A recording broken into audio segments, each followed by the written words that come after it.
এই দুনিয়াতে সবথেকে বেশি নিজেকে আপন ভাবুন। নিজের আগে খেয়াল রাখুন, নিজেকে ভালো রাখার চেষ্টা করুন। কিছু মানুষ আছে যারা আপনার উপর থেকে আপনাকে দেখে আপনাকে জাজ করতে শুরু করবে যে আপনি আসলে কেমন আছেন। আপনি ভেতর থেকে খারাপ থাকলেও তারা আপনাকে উপর থেকে দেখে জাজ করতে শুরু করবে যে সে তো ভালো খাচ্ছে, ভালো জায়গায় আছে, ভালোভাবে চলতেছে। তার আবার কিসের কষ্ট, তার আবার কিসের দুঃখ। কিছু, কিছু মানুষ আছে যাদের ধারণা এরকমই হবে। কিন্তু আপনার ঘরে কি আছে কি নেই বা আপনি কোন পরিস্থিতিতে আছেন এটা বাহিরের মানুষ কখনোই কল্পনাও করতে পারবেন না। তাদের ধারণা সে ভালো একটা জায়গায় আছে, ভালো পোশাক পরতেছে, ভালো খাচ্ছে দাচ্ছে, তার আবার কিসের কষ্ট। এই কথাটা সম্পূর্ণরূপে ভুল।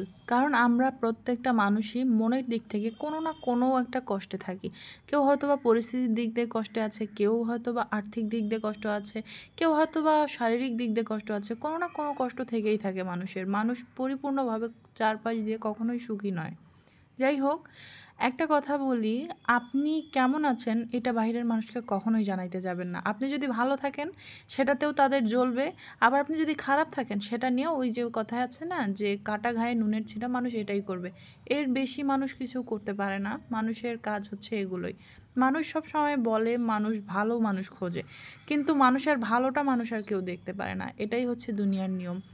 যেমন ধরেন আপনার ঘরে অভাব আছে, আপনি অভাবে আছেন, তারপরেও দেখা যায় যে আপনি যেভাবে চলতেছেন আপনাকে দেখে মনে হচ্ছে না যে আপনি অভাবে চলতেছেন, বা আপনার চলাফেরা বা আপনার মুখের উপর কোনো চিন্তার ছাপ নেই।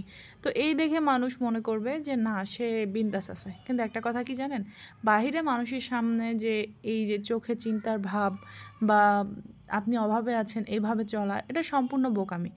কারণ বাহিরের মানুষকে আপনি যখনই বুঝতে দেবেন যে আপনি খারাপ অবস্থানে আছেন, তারা আরও চেষ্টা করবে যাতে আপনি এর থেকেও খারাপ অবস্থানে থাকেন। এটাই মানুষের স্বভাব। আর কিছু কিছু মানুষ তো মনে করে যে তার তো বিশাল বড় বাড়ি আছে, সে অনেক জায়গা জমির মালিক, তার আবার টাকার অভাব কেন হবে। একটা কথা বলেন তো, বড় বাড়ি থাকলেই কি এমন ব্যাপারটা যে তার পুরো বাড়ি জুড়ে টাকা থাকবে? আবার জায়গা জমি থাকলেই কি ব্যাপারটা এমন যে তার পুরো জায়গা জমি জুড়ে শুধু টাকার গাছ লাগানো আছে, যে তার কোনো অভাব হবে না?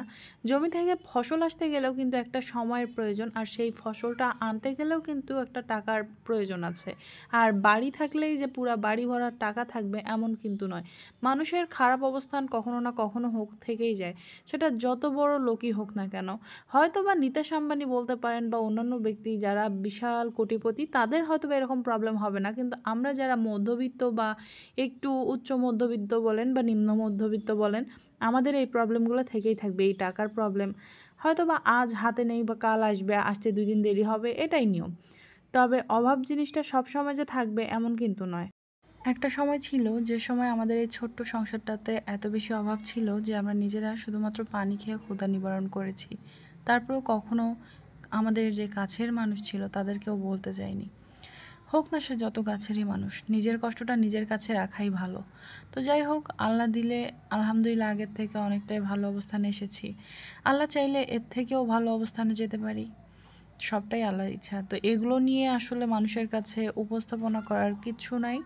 সব কিছু আল্লাহ যেমন দিয়েছে আল্লাহ ঠিক করে দিবে। তো যাই হোক, আজকের বেশ টাটকা কিছু বাজার নিয়ে এসেছিলাম, সেটা আপনাদের সঙ্গে শেয়ার করলাম। সবাই ভালো থাকবেন। আল্লাহ হাফেজ।